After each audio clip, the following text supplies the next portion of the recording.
Hello everyone. I can see the chat. Hi everyone, welcome to this session.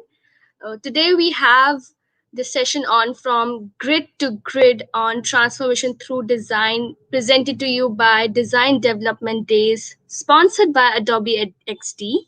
So, hey everyone, today I'm your host Apita Gupta, and I hope you all are very excited for the event. Let's wait for 2 minutes for this audience to join. So tell me in the comment section that how much you're excited for this event. I hope you all are very excited for this event because we have with us our very special guest today.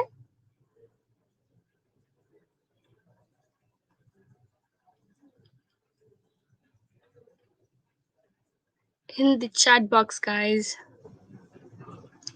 Okay, yes. So before I welcome our very special guest today, I want to give a very small intro about her. She is before anything. Okay, so I can see the comments in the comment section that people are saying they are very much excited, and that should be great. Yeah, so we have with us our very special guest, Miss Jane Vita. She's design lead at VTT, and she has over 20 years of experience under her belt. Jane has used her expertise in many design competencies to work in more than 50 projects in range of different industries and countries. And she has been involved in leadership of communities and associations such as the Interaction Design Associations, Service Design Network, and Future Specialist Helsinki. And she has always shared her work in different publications, workshops, and conferences. So if you want to connect with her, stay tuned in these sessions because we can share her LinkedIn anytime, and I don't want any of you to miss it. So without any further ado, let's welcome our very special guest, Miss Jane Vita. Welcome, ma'am. Hello, hello. Yeah, I hope you're all well and safe. It's been quite strange times, let's say, right? Exactly. Thank you so much, ma'am. I welcome Yeah. you to this session. Ma'am. Thank you for coming in this session. Thank you for honoring us with your presence because Design Development Days has to be with your grace only. Thank you Oh, so much thank for you. It's coming, my ma'am. pleasure. It's my pleasure to be here and talking about design is my passion. So anytime. Thank you. So, ma'am, without any taking any of your time, I'll hand over this session to you. All right. Yes. Okay. Okay. Right, So ma'am. Thank. yeah, and you can hear all of me well, right? So I think we can start. Yes. So I come here to talk about transformation through design. And I must say that being a designer is quite a journey, right? We have been in these 20 years I have been working with design. There's so many changes happen, right? And in people getting more and more involved, technology changing. So the main reason why I'm bringing this topic to you, because finally we have seen designers being able to having like a great impact on what they do, and I want to share a bit of like my thoughts on that, and hopefully you can take something home and then at your work and then change things like from here on. Right, so just a little bit more about me, and then I can express more than it's been super interesting to be part of this conference. I was very surprised with and honored about the invitation. And yes, let me share something with you then. So my name is Jane Vita. I have been working as Arbita said, like about 20 years in industry. I have like my background is in visual design. I have masters in web design and service innovation design here from Lauri University, Helsinki. During all these years as any designer working in agencies, I had opportunity to work in several projects, some more strategic, other more tactical, from various industry segments and organization size. In many countries, within a variety of maturity levels, some more like customer-centric, planet-centric, or some not that were not even there, right? That there was a lot of education involved. Along my journey, I have been lecturing at Laudia, Alto University, and Pontifícia Catholic University of Paraná. I'm a Brazilian, so this university in Curitiba, the city where I come from. Also aiming to complete my PhD in the next couple of years. And doing this at Alto. Yeah, and I work for a company called VTT. VTT has more than 25 years of experience in resolving societal challenges through science and technology. They were founded in 1942 to do scientific research work and boost manufacturing during the wartime. During the oil crisis in 1970s, they discovered new ways of generating energy. And from the 1980s onwards, VTT has been catalyzing the internationalization of the Finnish industry. VTT was even involved in creating the world's first mobile phone, which compelled the Finnish mobile technology to be the world's top. Who doesn't remember Nokia, right? In the 2000s, VTT started shifting focus to cover Finland and the world as a whole. VTT has always been in the key position in developing and transferring knowledge technology in Finland and works in close cooperation with technical universities and other domestic international partners. Nowadays, VTT is a multidisciplinary organization with more than 2,100 employees whose research and development work covers all the various technology fields. Digitalization and sustainability are the two guiding trends to VTT research activities. Yeah, we are living crucial times every day. Even as we speak, VTT is researching fascinating things. Many people in their everyday lives dream about simple solutions suddenly appearing to resolve all challenges, right? But scientists, they know that it's taking innumerable solutions to overcome those challenges. Science and technology are advancing more rapidly than ever. Currently, 2.3 million scientific articles are published, and more than 4,000 patents are registered every year. So like the innovation is it's speeding up, right? Our ability to adopt new technology is also like in the same pace. It took more than 5 decades for washing machines and or cars to become common, but only a couple of decades for the internet to catch on. And when smartphones came out, only a few years later, everyone had them. In a world that needs to be investing more in science, I'm glad to be designer at VTT. But what actually a designer do at VTT, right? I'm like a researcher in the doing my PhD, right? But we have designers working there, not as a researchers, right? We actually help to secure and maximize VTT's research impact by making sure we find, understand, and address problems that are worth solving. Here's some of the projects from 2020, sorry. Our purpose is to bring together people, business, and science and technology to solve the world's biggest challenge, creating sustainable growth, jobs, and well-being.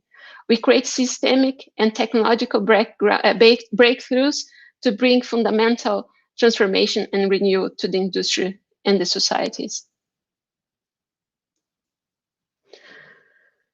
Well, but not, I was invited to talk about VTT, right? But I wanted to show like, after actually being for so many years, right? Working in agencies and in this, I would say very like a commercial and high speeding. It's really great to work in the commercialization of research, things that really, can be trailblazers or changing really and impacting the world in a positive way. And I want to talk more about what that design actually can transform whatever we decide for better. It's just like it's not only about intent, but how we use our tools and how we actually bring people together. And here are some of my tips. Well, I was just starting a bit with the story, right, of design, just like a very subjective. As we see in this slide, design has been evolved, has evolved, right? And we have been creative in labeling ourselves. We are, for me, like we are culture navigators that make future more manageable. But in practice, we are missing a bit of this manageable part, right? The true digitalization causes like exponential increase of stuff that needs to be designed. So as you see here, we we're so involved in digitalization and like interfaces and creation of things that every company nowadays, if they have a website, if they have application, they will need the designer, like 2 3. We know that we are facing exponentially more complex problems and solution hypotheses as we go for digital, like servitization, like digital services. We know that it has like it's not like about only having a website informing, but we are selling, we actually providing entertainment. We have so much in terms of like tools that people use in their day-to-day in operations, and how this disconnect with customers. And so it's a very interesting and complex phase we're challenging. And design has been empowered in, even like to interact with business, right? Some of us are not drawing anymore. They are really like shaping new ways of doing things. Some years ago, when doing my master's, Dr. Ernest Stenros, she's the ex-chief design officer of the Helsinki City. In one of her lectures, she brought this great comparison about consumer power shift. She compared the changes with the evolution of maps. She said, "Who has the map has the power." As we see in this slide, the earliest map we know comes from the 6th century BCE, carved onto stone by the Babylonians. And through the process of the time, human need and purpose for maps has evolved. Nowadays, we all have map in our phone. We check our maps when we are lost, when we are waiting for the food delivery, and even when we are playing Pokemon. And to be honest, I don't know if like Anne had seen this coming, and I actually even should ask her. But certainly, if this is really a shift of power, it means that we have the power in our hands, or at least we have the map, right? But what really is happening here in terms of consumer shift? Well, let's have the year of 2000 as our mark. During that time, there was an increased adoption of design thinking and service design methodology as ways of companies remaining competitive in the future market. The idea was that these practices of developing system products, service through collaboration with customers, managers, employees, and other company stakeholders could support companies to succeed in long run. There was an evident concern on the shift in the industry from product dominant to service dominant and the role of consumers. Then, when we move from making people want things, where we actually move from, right, like from making people want things to make things people want. Well, if we can play here need, right? Consumers became more informed. They had access to what's happening in the world. They were able to join and build networks and even communities of interest. They were trying more and selecting the best from what was they were experiencing. Though the exhaustive use of design thinking led some people to express things like Alex Ostenbrod, author of the Business Model Generation book and method. He actually said, people coming out of the design world, they think that they can solve anything because they had design thinking. What the heck? They are not saving the world. And this is a very good question. If we say that design thinking and all these surveys, and we do have the tools, are we actually concentrate on like the right things? Are we actually uh, making the impact, right? Like we actually looking for the best impact of our work, or we are just trying to, solve like a very small task oriented things, right? uh, and when we talk about experience, even are we actually, we understand the magnitude, and then what's really important to be able to build a experience that has a meaningful impact, right, in people's life.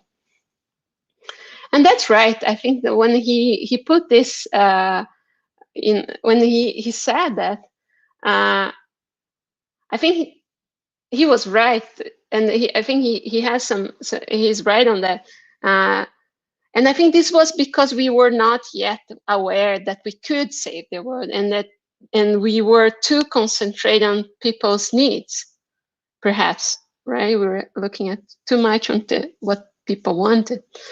As things evolved, and now that 20 years already gone, it's excellent time for us to understand and reflect that only making things people want is not enough. And we have a great examples out there, right? That shows us that something is missing. So I have here 2019 as a new mark, and for this recent shift. And the reason why I have this 2019 here is that I didn't have this specific slide on my talk. So some of these slides I'm actually, advocating and talking and using them like in the introduction talks. And I didn't have this, so I brought this up in first place in this 2019, right? And then as I realized that I needed that, uh, I I had to have this mark and tell people that even if a lot of people already think on that, and wasn't yet a mass like concern. And I noticed that now we talk more and more and more about the impact we are creating at our work. As designers, we need to understand the impact of what we are creating in people's lives, and that in the planet as well. Our more democratic society has become a victim of what we create. As designers, as influencers, and as a facilitators, we need to measure and understand better the impact of what we produce. Before we launch a product, service, let's reflect and predict its impact. And not only that, but also motivate people to engage with what is right and good for them and the environment we live in.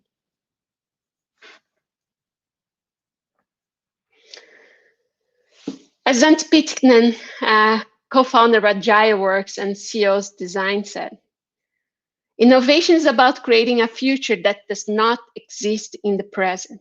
It's about taking what is now intangible and rendering it tangible, taking the unseen and making it seen.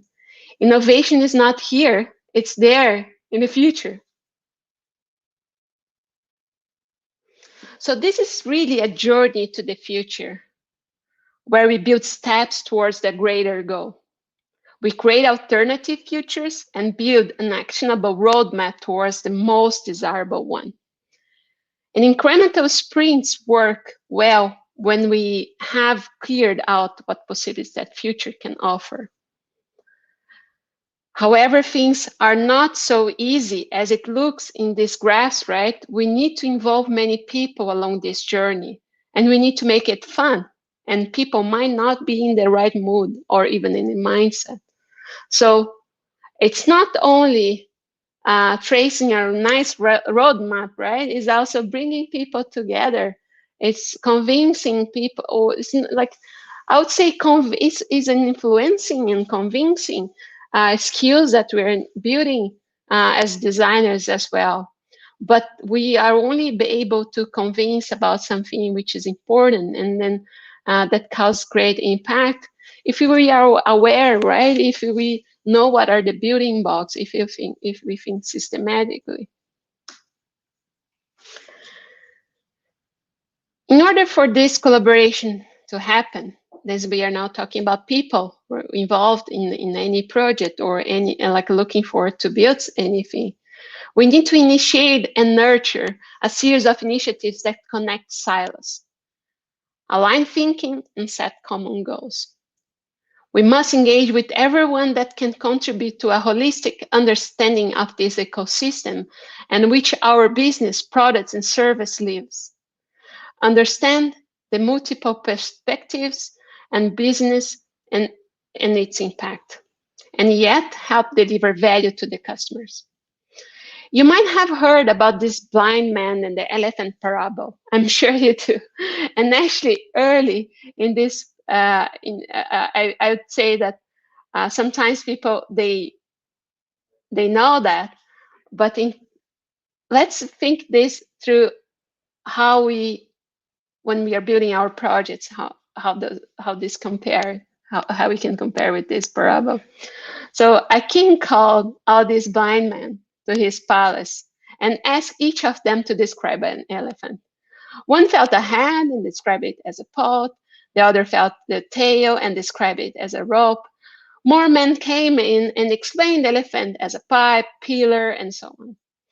They could not describe the elephant, and instead they started arguing who was right, saying the others were wrong. None of them was able to separate their experience from the reality, the reality that was ordinary picture of built by each of one of these men together. Well, as these men, they believed they were right, and our beliefs are, in the reality, they are a construction, what we believe in. We create them based on our own experiences. And to co-create, collaborate, we need to change the mindset and be open to others' people's beliefs. When it comes to decisions, we justify it based on what we know. However, this knowledge is usually very personal. How can we make our beliefs not blind us, as in the elephant parable? In the book Liminal Thinking, Dave Gray says that we create a change we want by changing the way we think, and give us a series of tools to enable a growth mindset in the contrapoint of keeping a fixed one. They've built a pyramid of layers from reality, experience, attention, through something that is obvious, the obvious that he also calls the bubble of belief.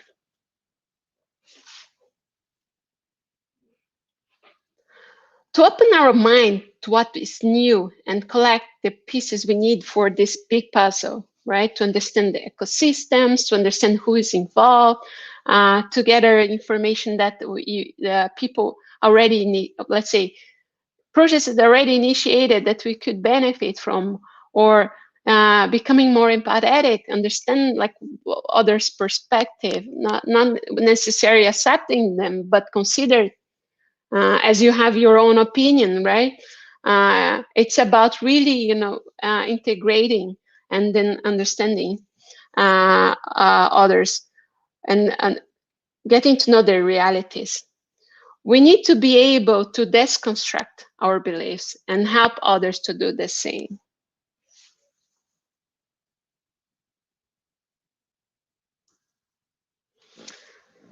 Yeah, let's start encouraging dialogue. And I think this is the best way of approaching it. Dialogue is more than listening. It entails empathy, empathic understanding. It recognizes emotion, social, and culture, and spatial context. Dialogue leads to loyalty and builds trust.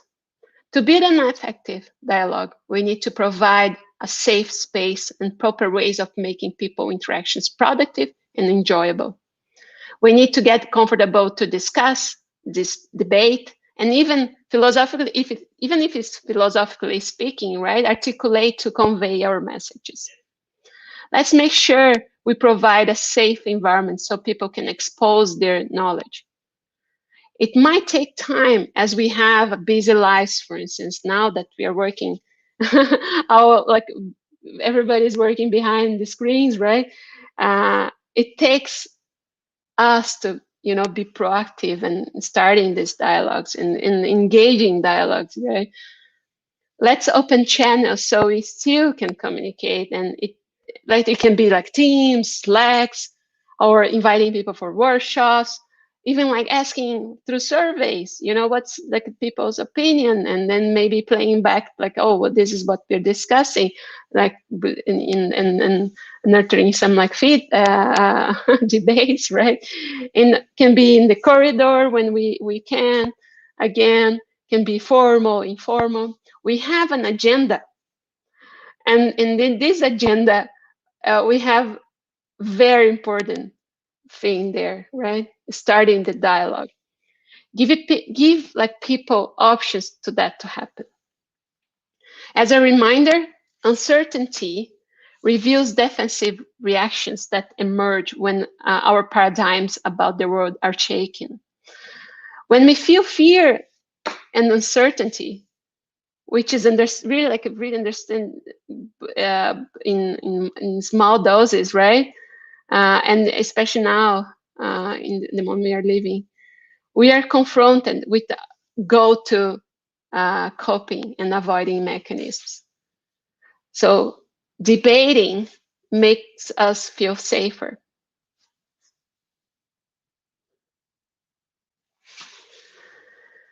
Relevance, in general, helps to implement the implementation of the dialogue. We have to respect people's time and circumstance they are in, right? So if they are busy, right, you just wait them to engage. We can send like follow-ups, but I think we respect that people, they need to they need this flexibility in their work or in their life. It's a great call to know exactly why you want to involve people and the individuals, right, in the process, and understand how they can contribute to it. So being very clear, I'm inviting you for this workshop because you are key stakeholder to technology understanding, or you actually working with the HR, and you are contributing a lot on how people feel and how these processes work. Or we can put some assumptions, and I'm sure you can tell them that I know this is just few things that I thought you could be contributing to this, but maybe you even have more and I want to hear, right? Being very green in asking and being, comfortable with the with the not knowing everything, right? But being able to open this kind of conversation. Being transparent and clear will help you to build trust. And this formula works for both, like, can be stakeholders in a project, it can be your customers, the customers of your customers. Being relevant is important.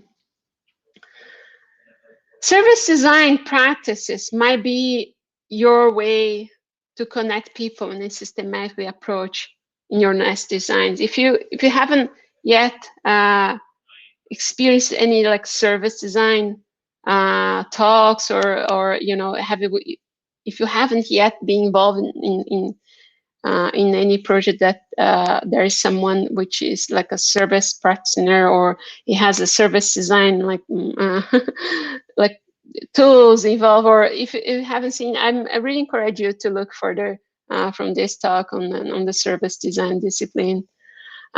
Service design is actually has co-creation in its core. We use service design methods and tools to facilitate better collaboration and integrative thinking, and enhance customers' values, move forward with the best business models, bring context, and put managerial and operational teams together to deliver successful experience to their customers along their journey with the company brand, products, and services. Service design proves its value also when it's time to implementation. As customer-centric approach, it helps to bridge business strategy, employees, and customer knowledge on how to best move forward in designing. and improving the product and service experience. Service design is a human-centered, collaborative, interactive, sequential, real, and holistic. Organizations that engages in service culture put the individual in the heart of the matter. It's action-oriented and promotes creative thinking to problem solving. Accept failure, but empowers a fast recovery. It co-evolves in a knowledge of environment to discover and mobilize expertise regardless the job description.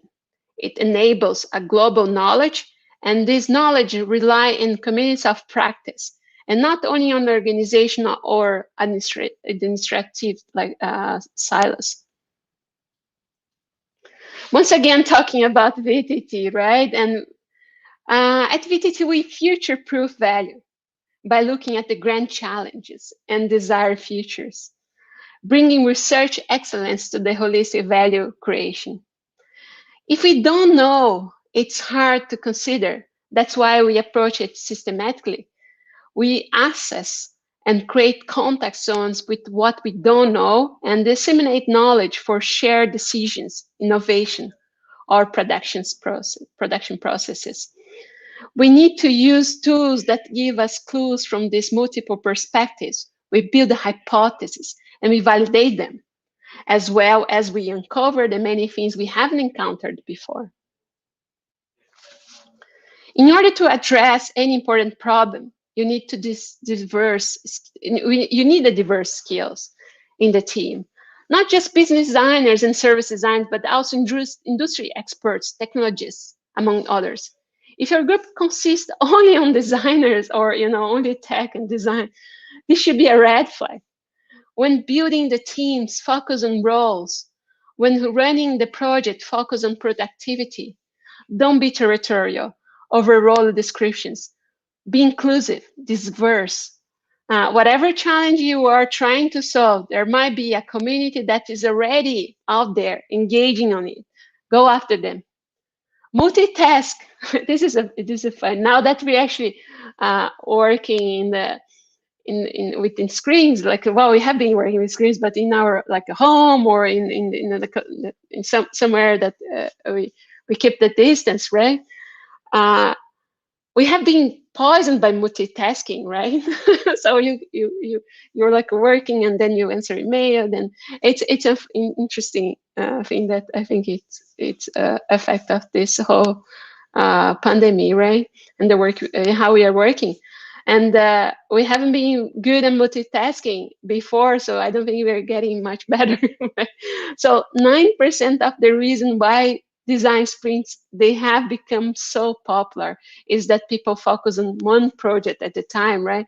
They spend the very quality time on and they don't multitask, right? They don't even that's why.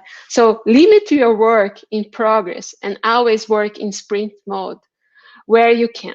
And when I say sprint mode, is like short, very, target time. The secret is to co-create towards tangibility, clarity, and tactical and actionable outcomes. Know who your extended team is and who your key stakeholders are. And I mean by extended team, people who can help the project without necessarily working day to day in the sprint, right? And your key stakeholders, people who will be the arbiters of the success and failure. Half of the project success is how well you manage these expectations. There even a discipline towards that, and we call like stakeholder management. If you're curious about getting your skills on how to live with people, how to involve people, stakeholder management is also something you might be want to look at after this talk. And in this all, of course, like you can hear this from service and business management. Well, here's just a few of the most common frameworks we use, and they serve as a central points for discussion. So probably you heard about personas. They represent they are like represent the customers, right? They are customer profiles. They contain the primary information that helps people to address the change from customer perspective. And they serve as a basis for articulation of our hypothesis for who our customer, who actually our customers are. And when we say like a central point, right? Because as we have a persona and we are thinking through their lenses, we stop thinking about ourselves, right? So when you have like people in the room and they all think about how they think, uh, we don't have this converging point. But if we are all discussing how these people are customer, right, with this lens, we have this common perimeters, right? And it's easy to build this and convert conversation, right? Do the integration.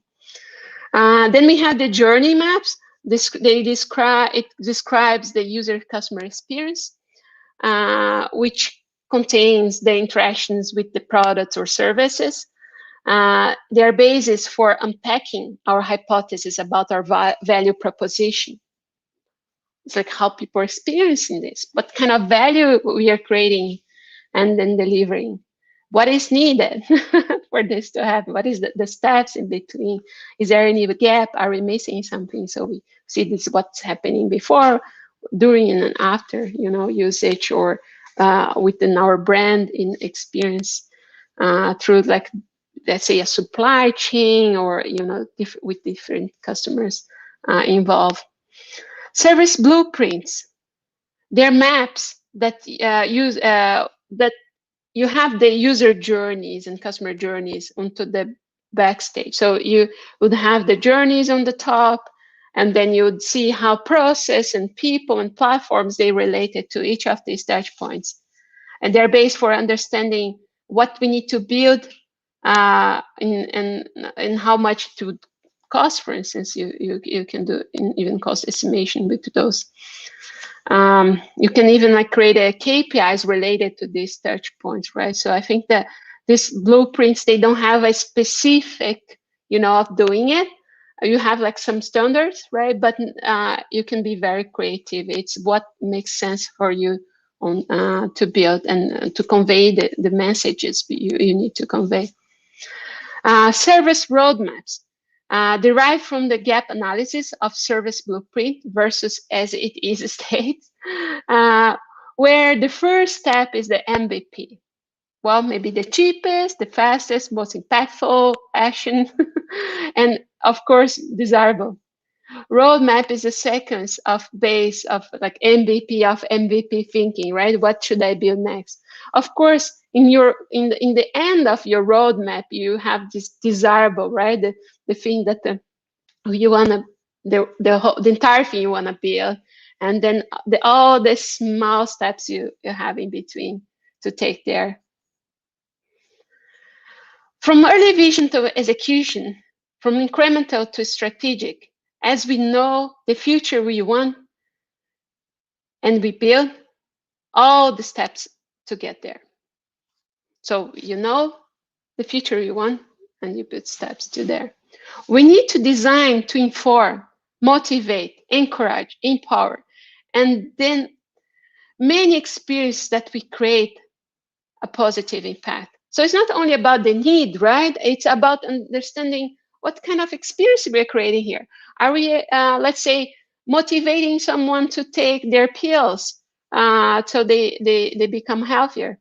Or is it something that someone needs to do more exercise, like practice more, right? Do more exercise. Yeah, so I think sometimes we do, it's not the need itself, but you design for motivation, encouraging, or and that's and for the experience, not for the test. We need to change our KPIs and adjust our metrics to cope with urgency and think in the long term, so we finally can be more sustainable. So when thinking about your next KPIs, when you're creating the KPIs, think about the impact. Think about things that you're achieving in the long term that reflects what you need to do today. Identify your key unknowns early and plan activities that will enable you to develop specific hypotheses regarding them. For instance, like qualitative research. If you know your hypothesis, the key is to design actions to validate or making sure that they are right. Anytime that doesn't help, well, anything, right, that doesn't help you to reduce uncertainty around your most important hypothesis, I would say that it could be a waste of time if you have a short time, right? Some stakeholders you push you to do extras that are not yet needed. So when we're talking about stakeholder management, right, it's not only just saying, hey, I'm nice and accepting everything, but making sure that you consider what they say and address when is this right moment. When will be the right moment, right, to take those things in consideration. So maybe this is not the right moment, but I'll come back to you in 2 months or 1 month or 3 weeks after I solve this specific thing, right? So for instance, like examples of it, go to market plan before you have worked out or even solved a real customer problem, right? Detail technology architecture before you have worked out your business model. Functional demonstrator before you need to test before you tested the prototype, right? So I think this is interesting. So before we actually wrap up a real good concept that is like a business concept, right? There's not really point on investing in building it, right? Unless you're proving some kind of technology, it's like a POC or so. A good heuristic that your customer problem solution hypothesis is usually the most important uncertainty. So if it's not, your problem solution hypothesis is the most important. So keep it in mind. Our goal is to create a balanced ecosystem.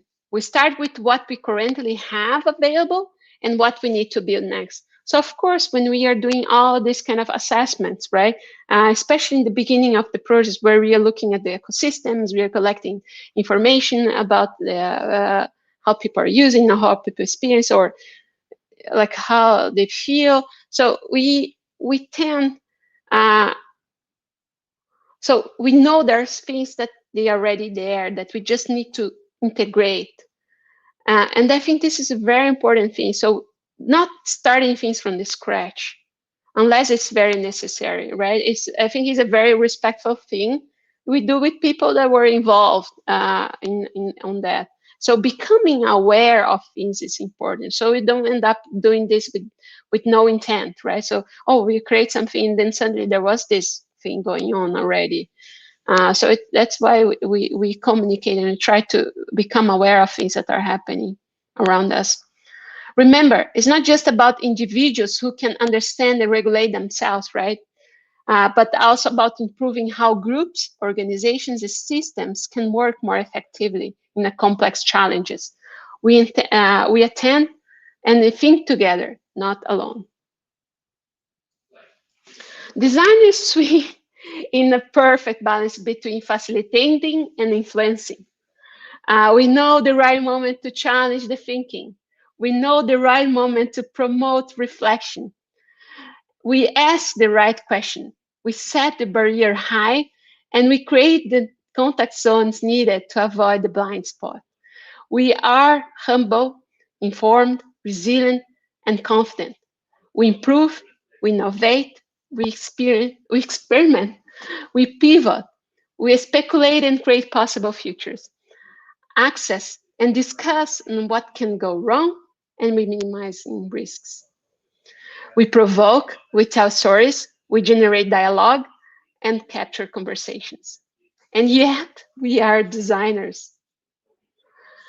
From process to organization culture, design will always play an important role. We can build excellence by acting strategically in all these multiple areas. We can be the advocates of the good, bringing diversity to conversations, promoting inclusion, and generating action towards global issues. We have the excuse that in order to build, we need to take in this holistic view. as we want to access information that will make the matter successful. Many of us are feeling waves of intense reactions to the current state of the world: anxiety, grief, fear, sadness, frustration, anger, even loneliness. COVID-19, however, is giving us an opportunity to take a good look at ourselves and wonder if a better world is possible. If we are prepared to do this, mindfulness meditation can take on a very different role, since its purpose built to help us to face uncomfortable truths. If we ask people whether they are worried about the future, we will of course get responses that reflect their worries and fears. But we must not go along with this. As soon as we became actors and drivers of change, we start to see opportunities. So it's a question of perspective, whether we are paralyzed by the challenges or whether we see them as opportunities for change and sustainable growth. Let's innovate in the future we want to create. Making money is good and growth is important for business, but it's not the only thing. We know that. We need to create systems that are balanced, that are more efficient together. We all have good intentions, but that it's not enough. And our intention should not limit ourselves. As if Elif Shafak said, they need to think about uncertainty and unpredictability more carefully than ever we have done so far. Yeah, thank you for your time.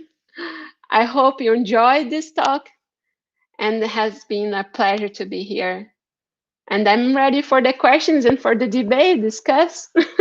Are you up to it?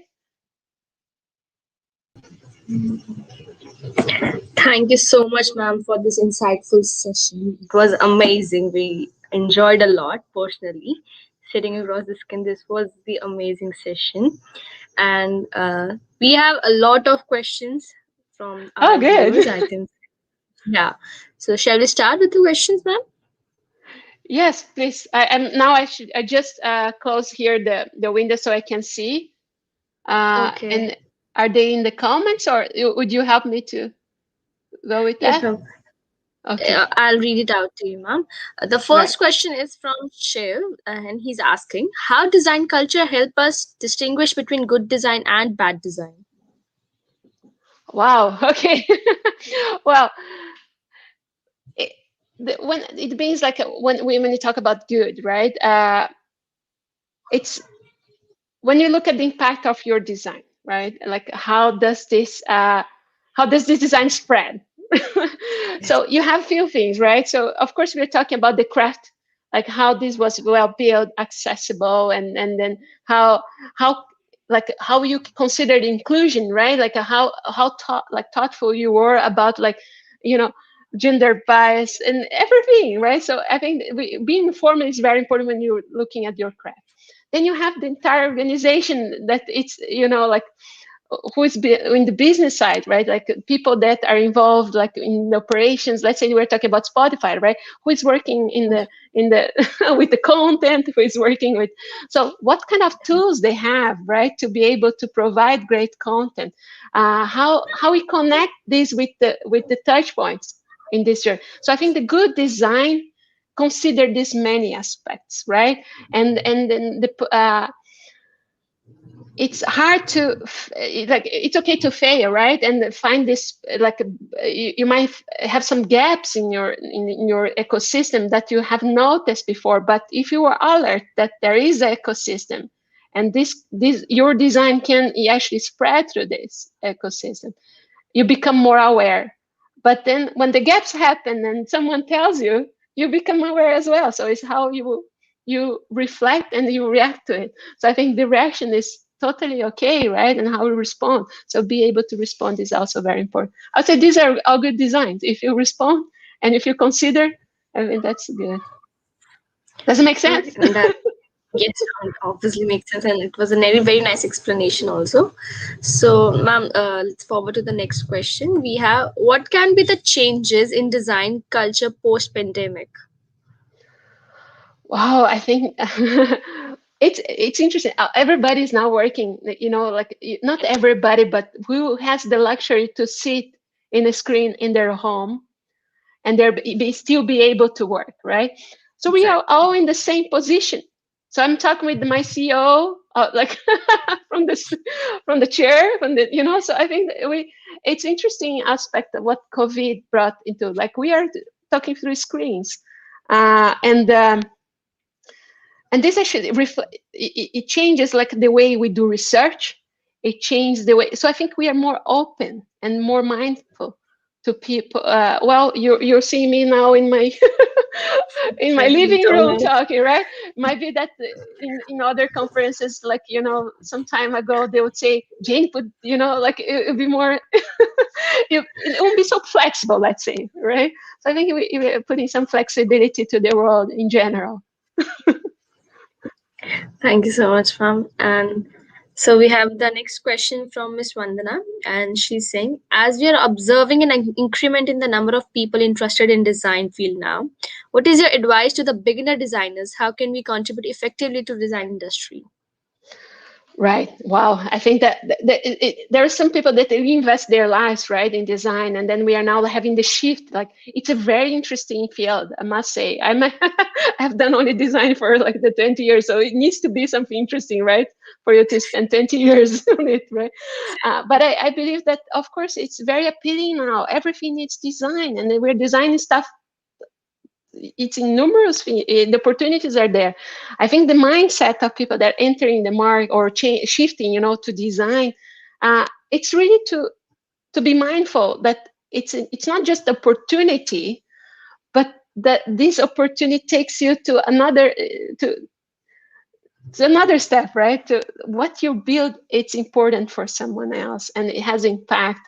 So it's not I'm not like talking only for about the education, but your self-learning. Go after the information. Go after. I think being informed about design possibilities, even like the tools, right? The tools they change all the time. So the tools that we are using today is not the same as we used like 3 years ago. So if we're starting out, the tools is fine, right? I mean, we are learning at the same time.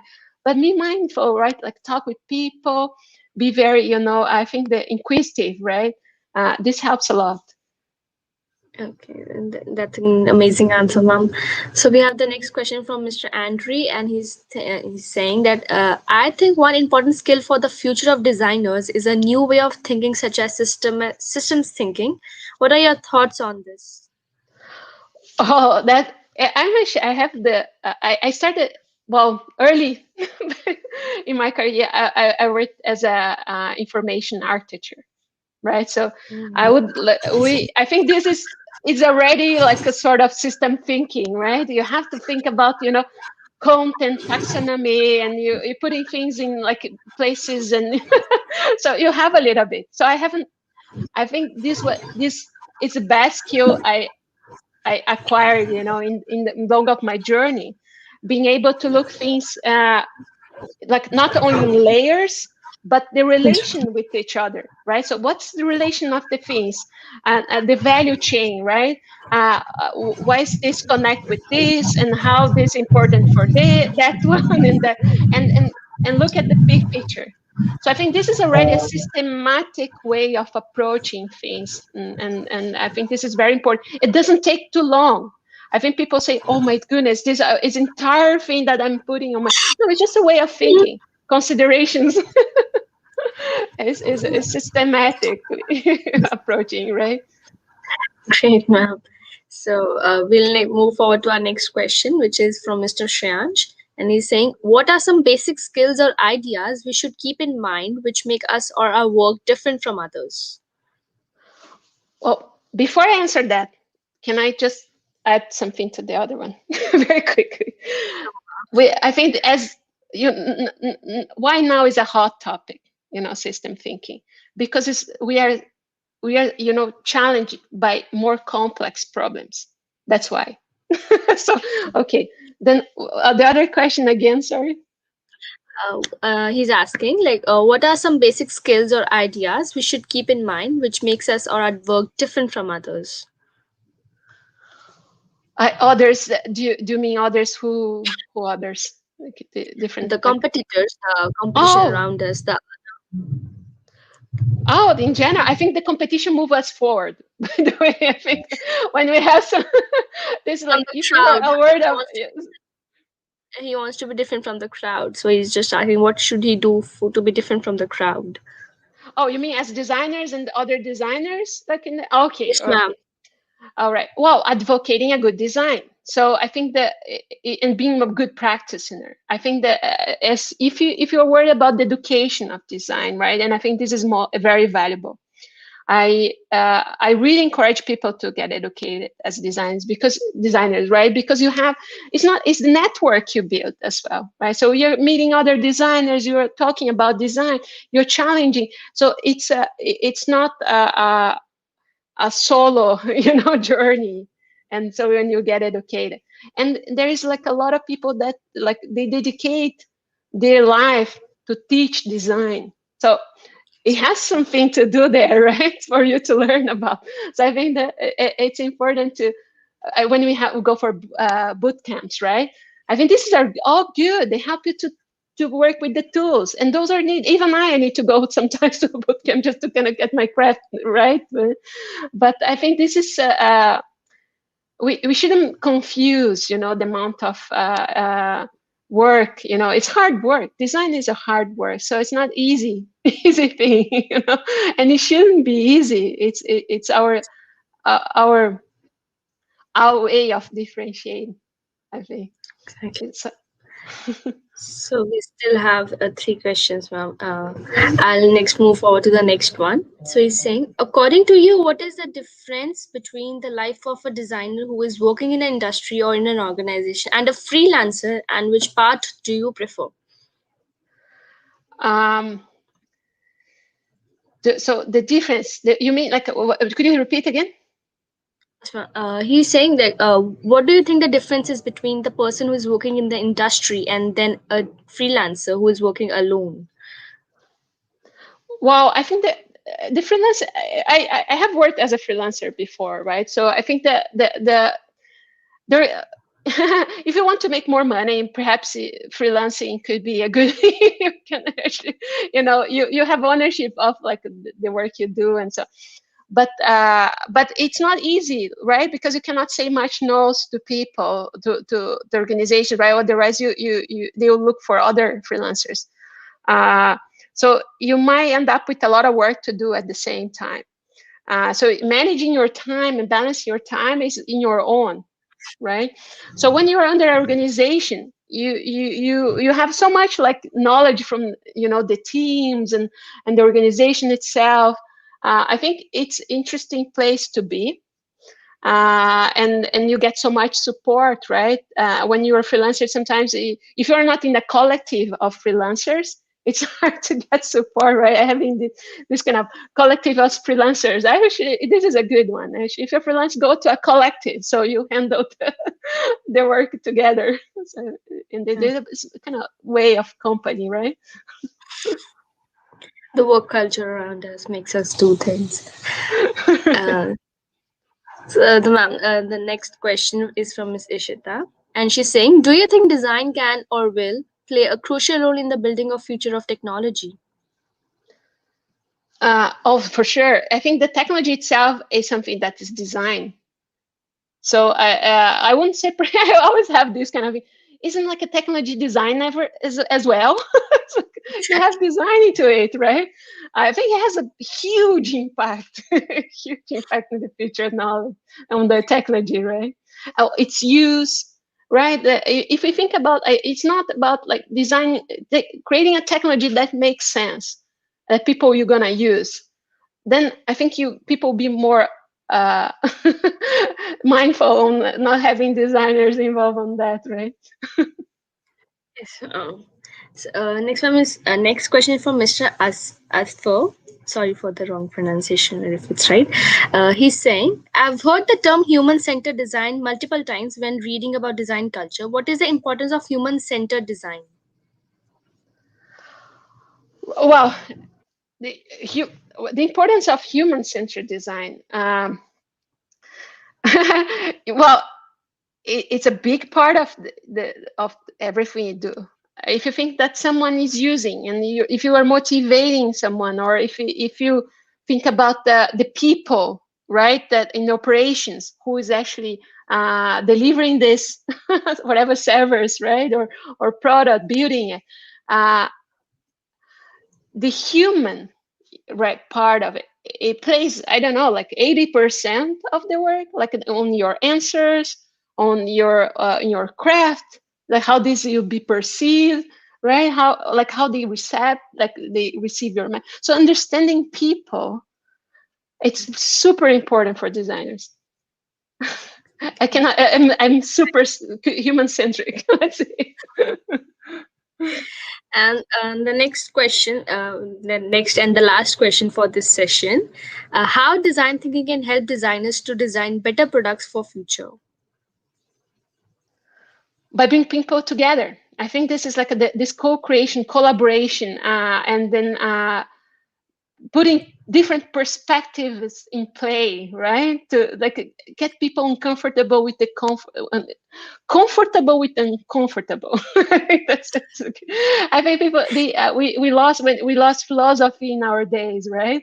I think people are so much into debates in the. I think it became a bit of communist thing, right? To debate, people shouldn't debate. No, it's not that. I'm talking about an dialogue, people talking about things and kind of finding the right things to do, and then and the right ways to move forward. And we should Exactly. have fun, right? We should have fun. So when you think about a team, how we make things work, big part of it is the team. Thank you, ma'am. That's it for this question, guys. That was the last question. But if you want to, if you have more queries and you want to connect, so we'll add the link of Miss Jane in the LinkedIn link in the comment section. Do connect with her, see her work, her published books, her work, everything, and just be there for our next events also, and follow Designer for more events because we are coming out with huge events in future as well. So thank you so much, ma'am, for coming today, and thank you so much for connecting with us and for this insightful session as we learned a lot from you. Thank you so much, ma'am. Oh, And thank you. I will end this session today. Thank you, guys. Thank you to our very precious audience because you are our main assets. Thank you guys for joining today. Thank you, ma'am, for joining with us also. Thank you, ma'am. Let's Hey, shut this take care. off. Bye Bye, bye. ma'am. Bye. And also, one last thing I just forgot. You also have to fill out the feedback form for today's session because feedback is very important for us also. Please, feedback link is in the comment section. Do fill out the feedback form. Thank you so much, ma'am, and thank you for coming with us today again. Thank you, Hey, ma'am. take care. Bye. Take care, ma'am.